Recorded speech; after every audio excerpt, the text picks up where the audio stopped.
Cédric Jubilard est le suspect numéro 1 dans la disparition de sa femme Delphine, survenue dans la nuit du 15 au 16 décembre 2020. Depuis un an maintenant, il est en détention provisoire dans la maison d'arrêt de Cesse en Haute-Garonne, clamant son innocence. Ses avocats estiment que le dossier de leur client ne prouve rien, outré qu'elle puisse garder depuis autant de temps un homme sans véritable preuve. Ils avaient aussi avancé l'idée d'un autre suspect qui a été trop vite, selon eux, écarté.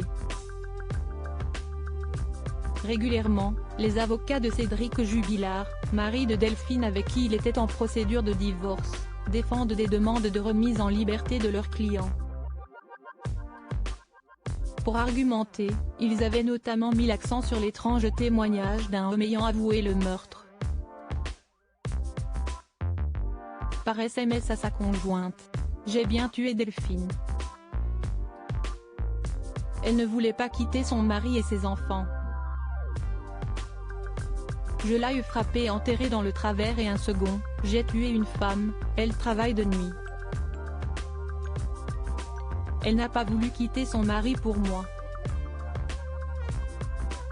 Je ne suis pas fière, je vais mettre des fleurs sur son corps et basta », lisait-il. Mais Jean-Baptiste Allary, l'un des 3 avocats de Cédric Jubilard, regrettait alors que les enquêteurs n'aient pas auditionné la compagne de cet homme. Un élément qui a toutefois été reprécisé au cours d'une interview à Femme Actuelle. Maître Allary a ainsi déclaré qu'une femme se serait présentée à la gendarmerie le 25 décembre 2020 pour montrer les SMS qu'elle avait reçus de son ex-mari. Elle a été auditionnée, assure-t-il cette fois. Elle a déclaré aux gendarmes qu'il lui semblait que son ex-mari connaissait bien Delphine Jubilard car ils étaient dans le même lycée. Cette question a été posée au principal intéressé 3 jours plus tard, le 28 décembre à 18h55, et ce dernier a répondu « Non, pas du tout. Elle est beaucoup plus âgée que moi. » Alors que Delphine Jubilard a seulement quelques mois de moins. On s'est contenté de cette réponse, sans aucune contradiction apportée. Rien n'a été fait. Aucune perquisition, rien. Un témoignage qui semble toutefois fragile qui ne semble pas avoir fait beaucoup de bruit depuis.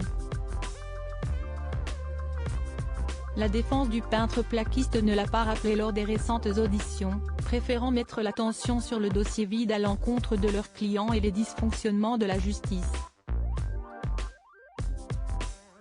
Aucune scène de crime et aucun corps n'a été retrouvé depuis 1 an et demi. Cédric Jubilard reste présumé innocent des faits qui lui sont reprochés jusqu'au jugement définitif de cette affaire.